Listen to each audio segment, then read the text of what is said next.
Si la première montre de la marque dont je vais vous parler avait su séduire les fans de James Bond avec un cadran découpé dans un capot d'Aston Martin DB5, les Belges de chez Atelier Jalabert sont de retour. Non pas pour vous jouer un mauvais tour, mais pour fumer une nouvelle fois les pneus, et pas que, vous le verrez, avec cette collection Miura du nom du modèle de Lamborghini dont sont issus les cadrans des montres.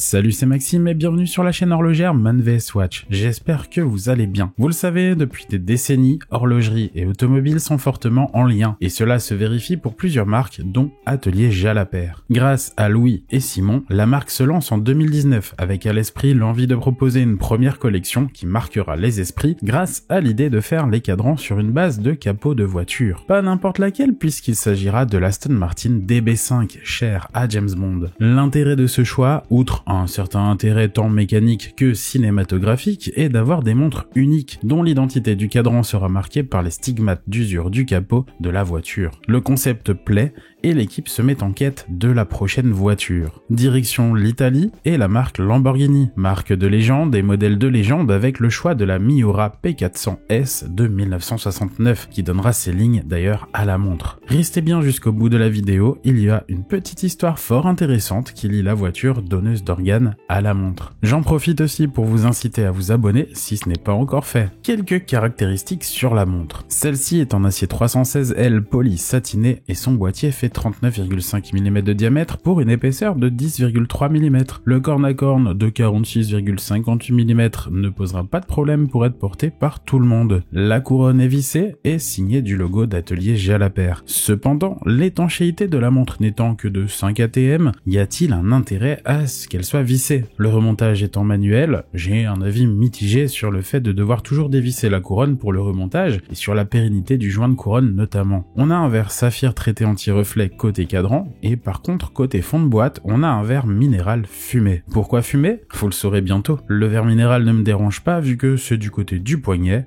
Normalement, pas de risque de l'abîmer contre la peau. Esthétiquement, la montre a une gueule. L'équipe design s'est directement et à juste titre inspirée du design de la Lamborghini Miura. En premier lieu, on reconnaît le phare à cils de la voiture dans le design de la montre. Ceci grâce à sa lunette qui est polie, mais de forme ovale comme les phares de la Miura. Facilement reconnaissable d'ailleurs. Le polissage de la lunette fixe rappelle agréablement les chanfreins du boîtier qui tranchent avec le brossage satiné du reste du boîtier. Dites-moi en commentaire ce que vous en pensez, et personnellement, je trouve qu'il se dégage de cette montre un côté à la fois sport et aussi terriblement vintage qui lui donne un charme fou. Renforcé par le bracelet en cuir de veau qui réinterprète les sièges en cuir de la Miura avec ses reliefs, l'entrecorne est ici de 19 mm et le bracelet est équipé d'une double boucle déployante. Je vous mets aussi quelques images de la boîte dans laquelle vous recevrez la montre. On est plutôt gâté avec Atelier Jalabert puisque la montre est dans un écrin en cuir, mais la marque pense aussi à votre déplacement et fournit un petit étui de rangement type Watch Roll et un range-carte. Place au cadran maintenant.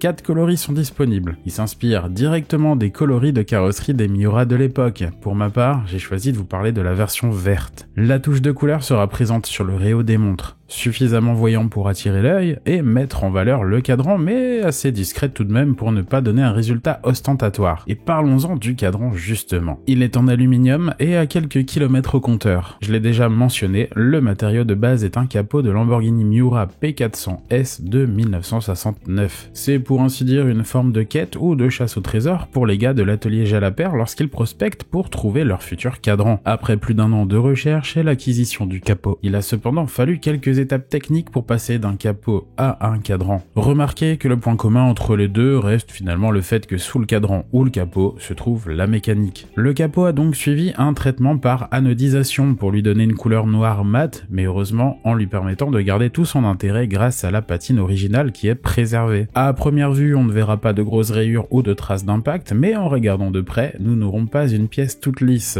Pour rester dans le thème Corsa et Spaghetti, le design des index est aussi inspiré des compteurs compteur de vitesse d'origine de la Miura. C'est assez drôle du coup de constater que ce que l'on pense être des index intermédiaires correspond davantage à un compteur de voiture qu'au chemin de minuterie que l'on retrouve sur le Réo. En cause, la réinterprétation des compteurs présents à l'époque et de leur révolution sur 270 degrés, tel que sur le cadran de la montre, permettant d'y inclure un indicateur de réserve de marche à 6 heures. Cet indicateur reprend le design des jauges de carburant et s'intègre super bien. Pour indiquer les heures telles les aiguilles de la voiture, celles de la montre s'en inspirent aussi, et elles sont également, tout comme les index, dotées de Superluminova. Elles sont blanches et permettent une lecture facile de l'heure. Niveau inscription, outre les heures en chiffres arabes, on retrouve à 12 heures le logo et le nom de la marque, à 6 heures la mention Swiss Made, et à 3 heures un guichet de date à fond noir. Bien vu. Le fait d'avoir un indicateur de réserve de marche a selon moi deux buts. Le premier est évidemment d'indiquer au porteur de la montre le moment où il devra la remonter, car il s'agit d'une montre mécanique à remontage manuel. Le second but selon moi est de donner une expérience client supplémentaire aux clients justement fans de mécanique auto sans doute, et de créer un lien supplémentaire avec sa montre et de la faire vivre à chaque remontage. Ce qui pour d'autres pourra être fastidieux. J'en profite donc pour parler du calibre utilisé et de révéler enfin une petite histoire en lien avec la voiture. On a affaire à un Sellita SW270-1M à remontage manuel battant 28 800 alternances par heure et d'une réserve de marche d'environ 45 heures. Il dispose ici d'un stop seconde et d'un changement d'heure rapide. On peut voir le calibre à travers le fond de boîte transparent et fumé. Mais pourquoi est-il fumé? Est-ce juste pour l'esthétique de la montre ou y a-t-il une vraie raison? Il se trouve que les Miura ont un léger défaut en ce qui concerne la disposition des carburateurs au-dessus des bougies et de l'allumage. Le verre fumé et le cadran noir anodisé sont des clins d'œil au passé de flambeuse de la voiture. Vous pouvez retrouver cette AJ P400, puisque c'est son nom dans la collection, au prix de 1800 €. Les modèles sont limités à 400 exemplaires par couleur et vous pouvez choisir votre numéro parmi ceux restants. 2 ans ont été nécessaires à la création de cette collection. On voit parfois des marques horlogères créer des pièces en collaboration avec des marques automobiles, mais l'ADN de l'une ne se retrouve pas souvent dans l'autre. Ici,